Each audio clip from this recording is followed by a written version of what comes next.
शेतकरी बांधवांनो, महाराष्ट्र शासनाने राष्ट्रसंत तुकडोजी महाराज शेतकरी भवन या योजना राज्यातील ज्या ज्या कृषी उत्पन्न बाजार समित्या आहेत त्या ठिकाणी शेतकऱ्यांच्या मुक्कामाची सोय व्हावी म्हणून राष्ट्रसंत तुकडोजी महाराज शेतकरी भवन या नावाने शेतकरी भवन बांधण्याची योजना आणली होती. त्या अनुषंगाने एक नवीन जी.आर. आणि एक नवीन शेतकरी भवन मंजूर झालेला आहे. त्या संदर्भात हा जी.आर. आलेला आहे. आपण पाहू शकता.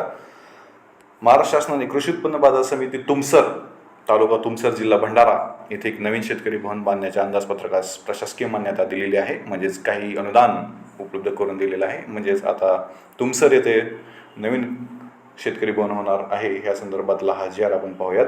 मित्रांनो, हा जी.आर. आपण पाहू शकता. राज्य शासनाच्या सहकार पणन आणि वस्त्रोद्योग विभागांतर्गत आलेला जी.आर. हा 8 ऑक्टोबर 2025 रोजी निर्गमित झालेला असा जी.आर. आपण पाहू शकतात.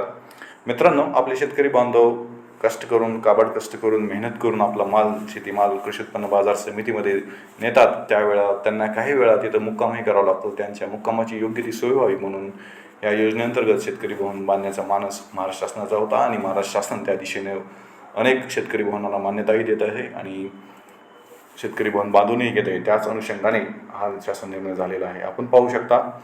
हे जे काही शेतकरी भवन बांधायचं आहे त्या शेतकरी भवन बांधण्यासाठी त्या कृषी उत्पन्न बाजार समितीचे जे काही इंजिनियर आहेत, म्हणजेच सहाय्यक अभियंता आहेत, त्यांनी प्रशासकीय अंदाज महाराष्ट्र शासनाकडे दिला पाहिजे आणि त्या अनुषंगाने महाराष्ट्र शासन काही निधी हे शेतकरी भवन बांधण्यासाठी मान्यता दिली जाते. आपण पाहू शकता. जे काही तुमसर कृषी उत्पन्न बाजार समिती तुमसर आहे, येथील हे शेतकरी भवन बांधण्यासाठी अंदाजपत्र त्यांनी दिलेलं होतं. राज्य शासनाच्या दरबारी सादर केलं होतं. ते अंदाजपत्र होतं 1,52,89,540 रुपये इतकं अंदाजपत्र होतं.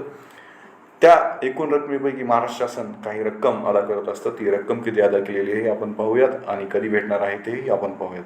ही जी काही रक्कम आहे त्या रकमेच्या महाराष्ट्र शासनानं जवळपास 50% रक्कम म्हणजेच 1,52,79,000 पैकी 50% म्हणजे 76.44 लाख म्हणजेच जवळपास 76.5 लाख इतकी रक्कम हे शासन अनुदान देईल असं सांगितलेलं आहे. आणि जे काही उर्वरित रक्कम आहे ही उर्वरित रक्कम स्वतः कृषी उत्पन्न बाजार समितीने स्वनिधी आणि कर्ज याच्या माध्यमातून उपलब्ध करून हे बांधकाम पूर्ण करून घ्यायचं आहे असंही सांगितलेलं आहे. बाजार समितीने सादर केलेल्या अंदाजपत्रक उर्वरित रक्कम स्वनिधी आणि कर्ज माध्यमातून उपलब्ध करून म्हणजेच 1,52,00,000 या रकमेपैकी 50% रक्कम म्हणजे 76.44 लाख इतकी रक्कम महाराष्ट्र शासन देईल आणि उर्वरित रक्कम स्वतः कृषी उत्पन्न बाजार समितीने द्यायची आहे आणि हे बांधकाम करून घ्यायचं आहे.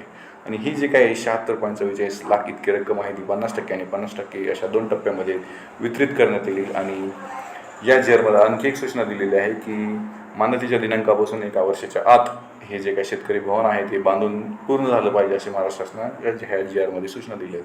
अशा प्रकारे नवीन जी.आर. आणि नवीन योजना मी शेतकरी बांधवांसाठी घेऊन येत असतो. हा जी.आर. आणि ही माहिती नक्कीच आपल्या कृषी उत्पन्न बाजार समिती तुमसरवासियांसाठी, तुमसरवासी जे काय आहेत किंवा तिथले शेतकरी आहेत त्यांच्यापर्यंत नक्की पोहोचवा.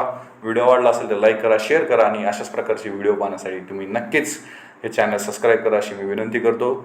आता आपण एका नवीन व्हिडिओ आणि एका नवीन माहितीसोबत भेटूयात. तोपर्यंत मी थांबतो. मी प्रतीक चंद्रकांत सूर्यवंशी, महसूल सहाय्यक रावेर तहसील कार्यालय, जिल्हा जळगाव आपली रजा घेतो. जय हिंद, जय महाराष्ट्र.